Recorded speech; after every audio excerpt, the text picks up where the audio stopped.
But as I said, that flying debris, that's what causes all the damage.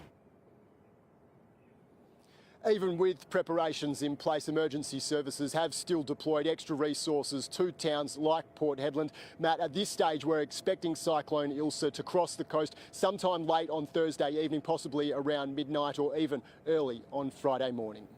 Rory, live for us in Port Hedland. Thank you. More breaking news now, and fire has broken out at an apartment building in the CBD. Let's go live now to Sunrise reporter Tina Altieri. Tina, what's happening?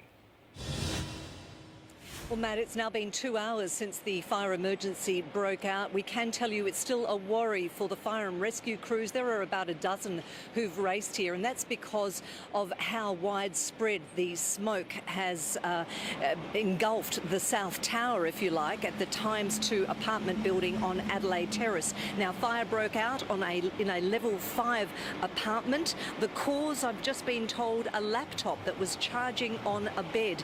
Some residents had a frightening escape. Let's take a listen. We're on level 9, so we've got a few stairs to get down.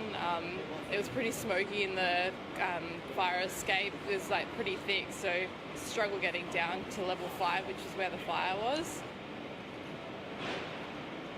Now, residents have been told that they won't be able to return to their apartments in the South Tower for probably another couple of hours, Matt. In the meantime, Adelaide Terrace has been shut off from Bennett and Plain Street, so please take care if you're heading back to work here in the CBD. All right, a scary situation for residents there. Thank you, Tina. Police are this morning searching for a missing man in the goldfields. This is 52-year-old Harold Cornelius. He failed to return from exploration work in the Lake Darlot area yesterday. Police and mine workers are out looking for him. An eye-watering cash stash has been uncovered in a van, but the person who claims it could be is in a whole lot of trouble. $1.8 million was found in the back of a Toyota Hiace when the driver was pulled over in Sydney. It's believed he'd driven from WA and could be connected to a suspected drug ring. He has 60 days to claim the money as his.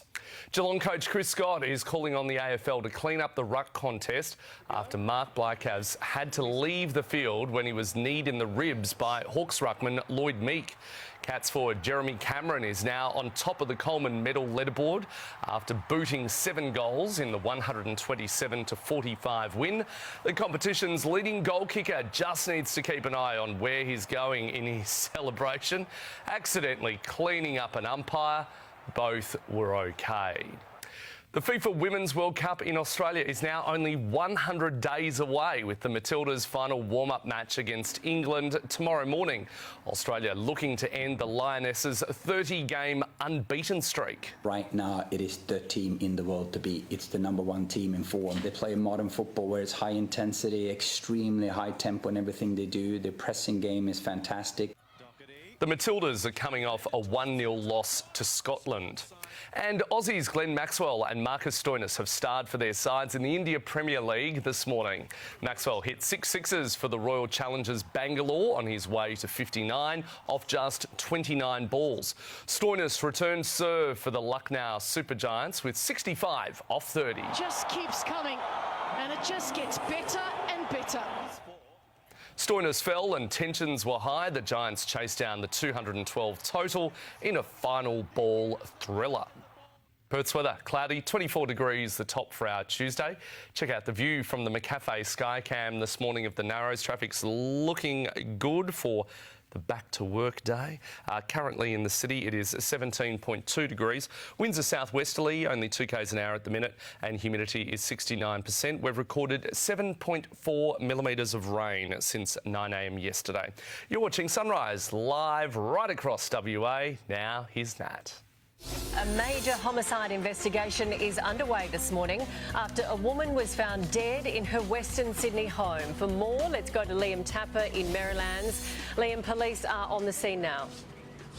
Yeah, Nat, they certainly are. They have been here all morning because this is now an active crime scene. The whole apartment complex, it is still cordoned off, and it's quite eerie. The doors to the apartment complex, they are still wide open because, as I mentioned, this is an active crime scene. The 42-year-old woman, she was found here with multiple stab wounds to her body. She lay on her bed. We understand that she was found by her boyfriend, the man that she shares the apartment complex with. He alerted police to the situation. They investigated. They interviewed him at Granville Police Station, but he has since been released. Now, this is where the investigation will really ramp up today. More police will be on the streets trying to find this alleged killer because this now is a real risk to public safety. We could have an alleged murderer on the streets of Sydney, but also here at the unit. Forensics teams, they will return today, combing